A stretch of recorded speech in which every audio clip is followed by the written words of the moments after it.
Fiber has a lot of other benefits besides just regulating your digestive system, and one of those main benefits is reducing your risk of heart disease. In order to understand how it does this, one thing that you need to know is that bile is made of cholesterol.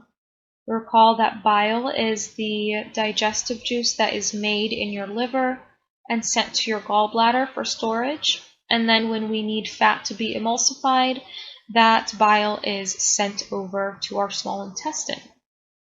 Now, what usually happens is after the small intestine uses that bile to emulsify fat and our fat is able to be digested, it can actually recycle the bile by reabsorbing it into the small intestine, and then the blood can pick it up and transport it around again. So we can actually use the same bile over and over and over again for emulsifying a bunch of different fat that we eat over time. Now that we know how that works in terms of how bile is recycled and made of cholesterol, we're going to go ahead and look at how that actually connects to heart disease. And one thing to know is that the higher your cholesterol levels, the higher your risk of heart disease.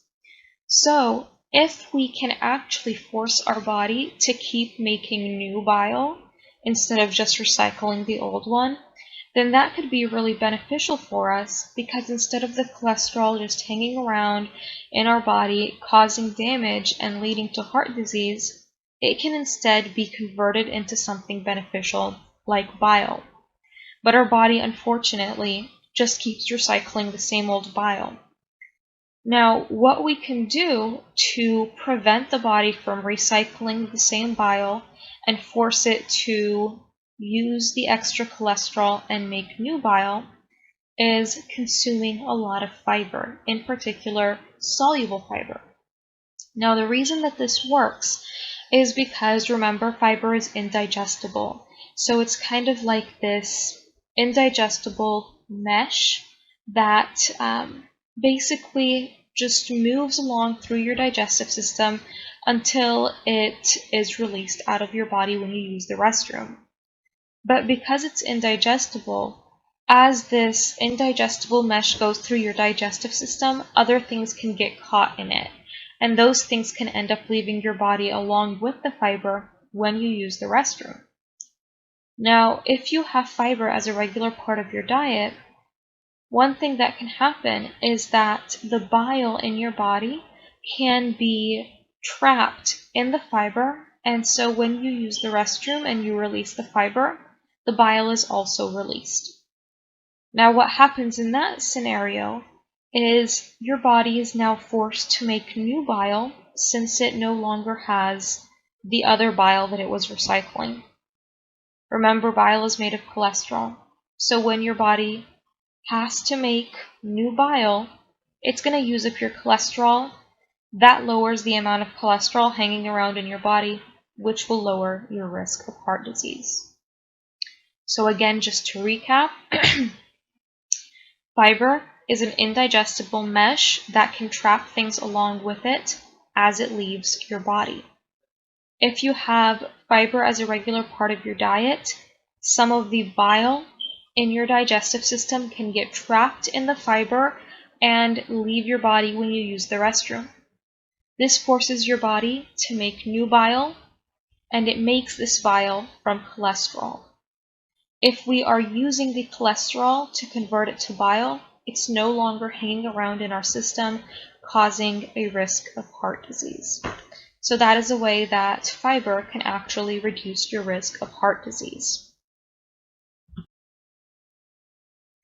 Now this here is a diagram of how fiber lowers cholesterol. So it's what we just talked about, starting off from the left where it says in the liver bile is made from cholesterol. So remember, the liver makes bile and then it sends it to the gallbladder for storage. And we know now that the liver uses cholesterol to make bile. Now, usually it does this just every once in a while because, as you can see, when we need bile, the gallbladder is going to send it to the small intestine, and then in the small intestine, bile will do its job, which is emulsifying our fats. And then, as you can see written on the arrow, it says bile is reabsorbed into the blood. That's what we were referring to earlier when we said that bile can be recycled. So it does its job in the small intestine, and then it gets reabsorbed into the body so that it can continue for the next time when we need bile. Now, the last section that you see there at the very bottom with the arrow going downwards, it says that in the colon is your large intestine, bile that has been trapped by soluble fibers is excreted in your feces.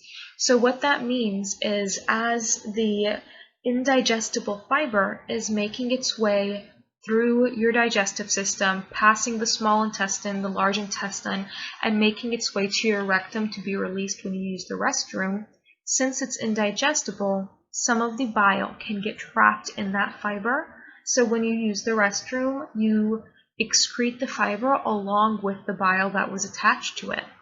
Now, if that happens, we have to go back to step 1, where the liver has to make new bile, and in order to make new bile, it has to use up cholesterol, which is a good thing, because if we can take cholesterol and convert it to something beneficial like bile, that's going to be a lot better for us than having a lot of cholesterol hanging around in our bloodstream and raising our risk of heart disease. So basically, we want to have fiber as a regular part of our diet so that we can continuously trap that bile, push it out of our system, and force our liver to use up the cholesterol that's hanging around in our bloodstream.